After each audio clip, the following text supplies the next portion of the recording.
Hello buddies and अब हाँ आज हम करेंगे chapter 1 class 8 NCERT CBSE syllabus का करेंगे हम चैप्टर 1 हिस्ट्री का चैप्टर 1 करेंगे how where and when 3 easy questions करने वाले हैं। ठीक है, तो चलो let's start.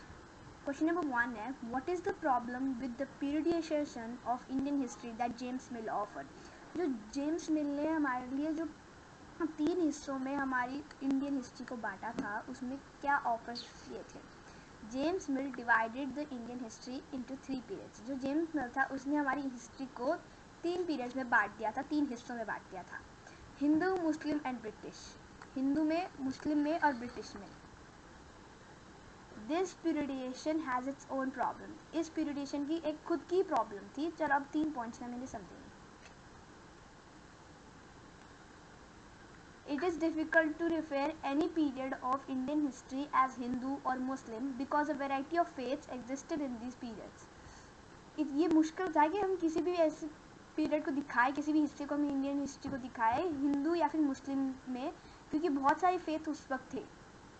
It is also not justified to characterize an age through the religion of rulers of the time. उस वक्त ये भी जस्टिफाइड नहीं कर सकते थे कि वहाँ उस वक्त के रूलर्स कौन से टाइम के थे और कौन से रिलीजन के थे। Third point, it is worth mentioning that even rulers in ancient India did not all share the same faith. अब ये भी बहुत गलत होगा बताने में कि जो एंशिएंट इंडिया में जो हमारे रूलर्स थे उनका भी एक फेथ नहीं था, कोई हिंदू था तो कोई मुस्लिम।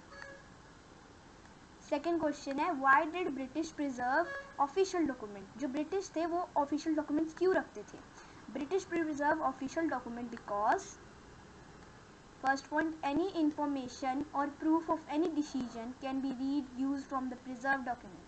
कोई भी इंफॉर्मेशन या फिर कोई भी प्रूफ जो था ना वो किसी भी डिसीजन का लिया जा सकता था या फिर पढ़ा जा सकता था उस प्रिजर्व डॉक्यूमेंट से, जो खिलाफ जा सकते थे ब्रिटिश के।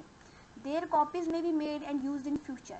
अगर वो डॉक्यूमेंट्स ब्रिटिश के पास नहीं रहती तो उनकी कॉपीज बन सकती थी और वो फ्यूचर में यूज भी हो सकते थे। Third point, documents were helpful in social, economical and history of those time. जो डॉक्यूमेंट थी वो किस चीज़ में हेल्पफुल थी, सबसे ज़्यादा मदद करने में थी वो सोशल में, इकोनॉमिकल और हिस्ट्री जानने के लिए। थर्ड पॉइंट हो गया। Fourth point, one can study the notes and records which were prepared in the past. कोई भी इंसान उस नोट्स जो रिकॉर्ड्स बन रखे थे उन्हें पढ़ सकता था जो पास्ट में बने थे। Last question, and this is our third question. How will the information historians got from old newspaper be different from that found in police reports? अब जो इन्फॉर्मेशन हिस्टोरियंस को पुराने न्यूज़पेपरों में मिली थी, पुराने अखबारों में मिली थी, वो डिफरेंट कैसे हो सकती है पुलिस रिपोर्ट से। The information printed in the newspaper are usually affected by the views and opinion of the reporters, news editors, etc.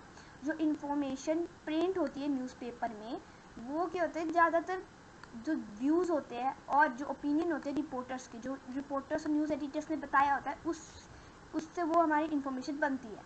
But historians found in police report are usually true and realistic. But जो historians ने police report में जो उन्होंने information पढ़ी थी वो बिल्कुल true और रियल होती है। Thank you. अगर वीडियो आपको थोड़ी सी भी अच्छी लगी हो तो लाइक करना, शेयर करना एंड सब्सक्राइब करना।